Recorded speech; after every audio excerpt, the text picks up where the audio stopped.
Britain's politicians and our military leaders being warned by Russia they're now legitimate targets and that the country is in an undeclared war with Britain. Well, Dmitry Medvedev, the former president and now deputy chair of the Security Council, responding to comments yesterday by our Foreign Secretary James Cleverly, saying that it was legitimate for Ukraine to attack targets outside its own borders as part of its self-defence, referring, of course, to those drone strikes on Russia. Well, Mr. Cleverly is now at a NATO summit in Oslo to bolster international position against Russia. Our Home and Security editor Mark White joins us now in the studio with more. And just looking at the other comments from Medvedev, the goofy officials of the UK, our eternal enemy. He's not exactly holding back, is he?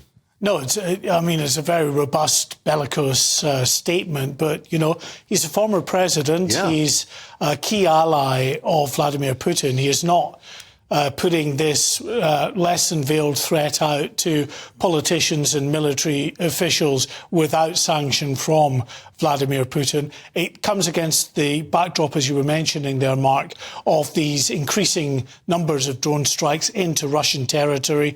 We had, of course, the attacks in and around Moscow, including the Kremlin. Then overnight again, this is an oil refinery in southern Russia. Two refineries that were targeted by drones, one that exploded and caused significant damage. The other one didn't do the intended effect that whoever launched the drone had clearly wanted. But in response to, in particular, the drones that landed, that we got reports of yesterday in the southwestern suburbs of Moscow itself, James Cleverly, who was in Estonia at the time, appeared to effectively give the green light to Ukraine to attack targets outside of its own borders, saying these were legitimate. This is what he said.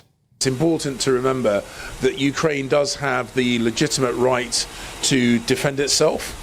It has the legitimate right to do so within its own borders, of course, but it does also have the right to project force beyond its borders to undermine Russia's ability to project force into Ukraine itself. So legitimate military targets beyond its own border are part of Ukraine's self-defence.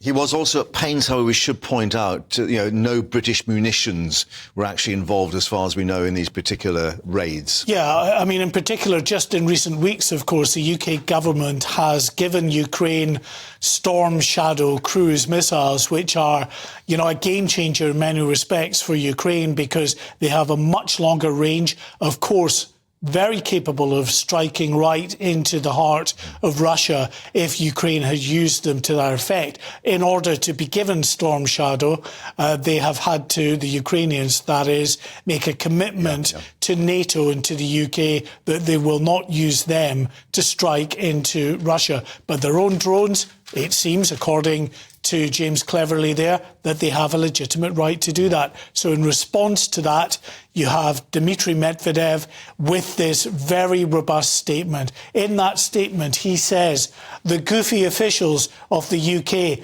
our eternal enemy, should remember that within the framework of the universally accepted international law, which regulates their state, that is the UK, can also be qualified as being at war. That being the case, any of its public officials, either military or civil, who facilitate the war can be considered as a legitimate military target. Now, one might perhaps see that as just a bit of grandstanding, but we reflect that Russia has carried out attacks on British soil, going back to Litvinenko, poisonings, and clearly the British police and other security officials have pointed the finger. So it won't be taken lightly. There is no doubt that Russia in the past has struck at targets that they see as individuals who are a threat to the Russian state. You mentioned Litvinenko, of course, Sergei Skripal and his daughter Yulia, as well in Salisbury just a few years back, poisoned with the nerve agent Novichok. We know that one woman, Dawn Sturgis, in Salisbury itself, died after coming into contact with that nerve agent. You have the leader of the effective opposition in Russia, Navalny, who was targeted, we understand, in a poison attack as well.